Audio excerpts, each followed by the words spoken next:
Paul Thomas Anderson is rightly regarded as one of America's finest filmmakers. The most striking thing about his career is how varied his filmography is. His earlier features like Boogie Nights and Magnolia were flashy, stylized affairs that demonstrated his technical prowess and penchant for epic storytelling.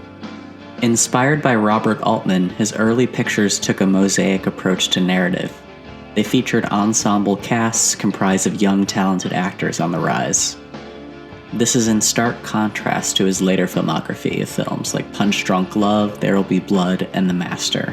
These films are more meditative and oriented around a single protagonist's journey. The disparity sometimes makes it difficult to reconcile these two halves of his career. What unites all of Paul Thomas Anderson's catalog is a fixation on the importance of identity, how we as humans are constantly trying to reshape our sense of self.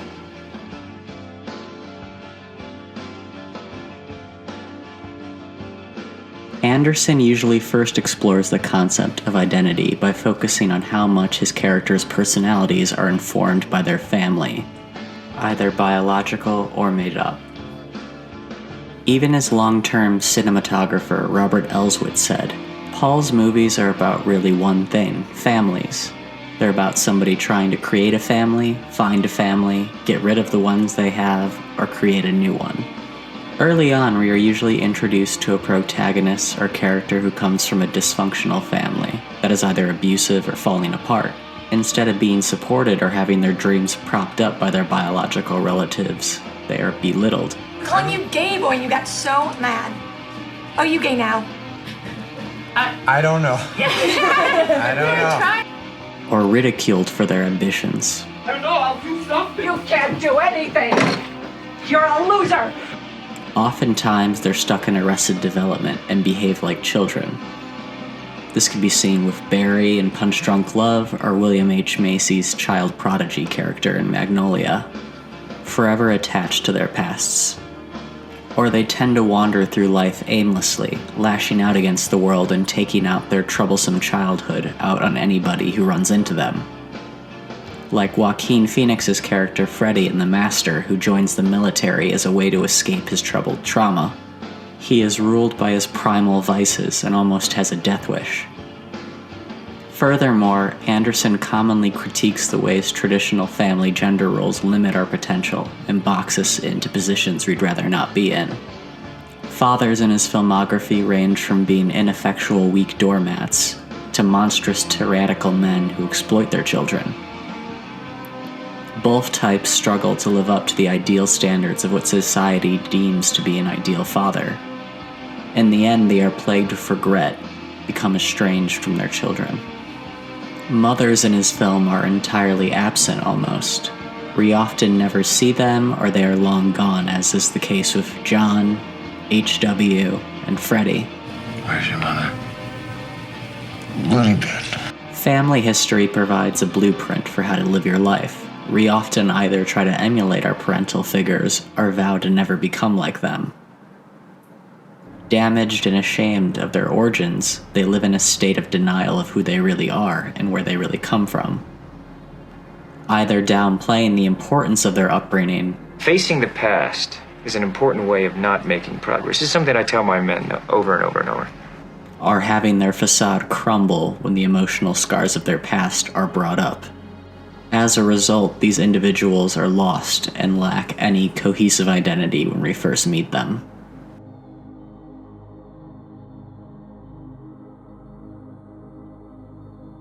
This is where surrogate families come in. Frequently in his films, characters find themselves attracted to a group of people who replace their biological family. These surrogate families are often part of an unpopular subculture or society's rejects. We see this with the porn industry in Boogie Nights and a fanatical religious sect similar to Scientology in The Master. Gambling hustler John Finnegan seeks the mentorship of surrogate father Sidney in order to pay for his mother's funeral. His father, long gone, has failed to fulfill the patriarchal role as a provider, leaving the son with no model of how to take over that patriarchal provider role. The surrogate fathers all exhibit a warmth and charisma that draws people to them. They take efforts to understand their surrogate children and listen. However, they're often horrible fathers to their own biological children, or they have more nefarious intentions in mind. Like Sidney, who only takes John under his wing due to the massive guilt he feels over killing John's father. You're not his father. Or Daniel Plainview, who is using his adopted son HW to gain sympathy from prospective clients and to appear more normal to society. I run a family business. This is my son and my partner, HW Plainview. Once confronted, they lose their composure. Surrogate mothers in his films act as a balancing force, bringing harmony to these delicate surrogate family structures. They either keep the peace between father and son, or assist the male children in their endeavors. The most powerful mother figure in this filmography is Julianne Moore's portrayal of Amber Waves in Boogie Nights. She is, in Jack's words, She's a mother to all those who need love. And they do. I want you to be my mom, Amber. While Anderson may believe that our past shapes our initial identity, he is an optimist. Just because we are dealt a certain hand in life doesn't mean we're powerless. His films are all about people reinventing themselves, overcoming their station in life. John goes from being destitute to a seasoned hustler. Eddie goes from being a nobody to a star. Freddie ingratiates himself with the cause, rising up in the organization. Daniel Plainview builds an empire. While our past might limit the amount of choices we are given to make, the choices we do make matter all the much more. However, simply running from our past and striving to transcend our initial station in life is not enough. We may be through with the past, but the past ain't through with us. These people are still trying to compartmentalize their trauma away from their newfound identity. But these new personas crumble because they can't last on no foundation. Without strong values instilled by their family growing up, they don't believe in anything. Nothing can last because they've never seen family or relationships work out. Frank in Magnolia is a shining example of this. His facade of bravado is shattered when a journalist gently calls him about the terminal illness of his father. See, it's my understanding that the information supplied by you and your company and the answers to the questions that I've asked is incorrect.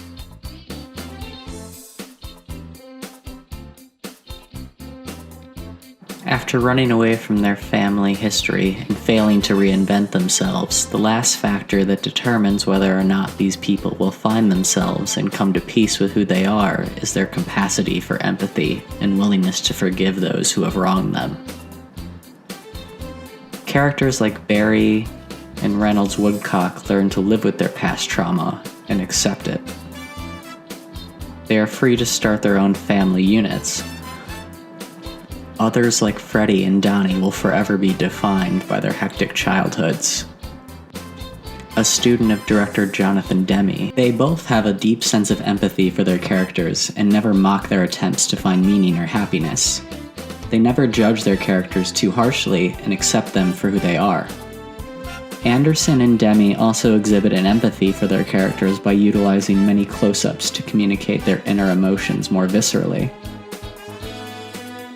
You want the audience to be in the character's shoes. Sense of empathy leads to the idea of forgiveness, how it's crucial for the character's redemption and their ability to live with who they are. Even his most toxic characters, like Tom Cruise's womanizing motivational speaker in Magnolia, is given redemption when he visits his dying father. He believes that men only practice to fake like you are nice and caring. Frank has ironically channeled the lessons of his father into his own dating philosophy, becoming the very man he hated. It is only when he confronts this trauma and somewhat forgives his father that he is no longer ruled by his past and driven by hate. He does not need to control the present anymore because he has let go of his past. By conquering the hatred he has for his father with love, he actually does become a kind and caring person. Master's Freddie Quell represents the darker fate. Unlike Eddie in Boogie Nights, his surrogate family ends up not being able to provide him with the validation and sense of belonging he needs. He returns to his primal rays. drinking and picking up random women for companionship. Anderson's recent two features, Inherent Vice and The Phantom Thread, do not fit this paradigm as closely. Inherent Vice fits his filmography the least. It's more in spirit with the novel it's based off of. Daniel Day-Lewis's character ends up freed from the arresting hold his deceased mother and domineering sister have on him. He accepts newfound love and relinquishes the need to control everything in his life. The shift in focus may signal that Anderson is at a new stage of his career and life in general. This shift towards self-reflection is the start of a new era for Paul Thomas Anderson that I cannot wait to witness.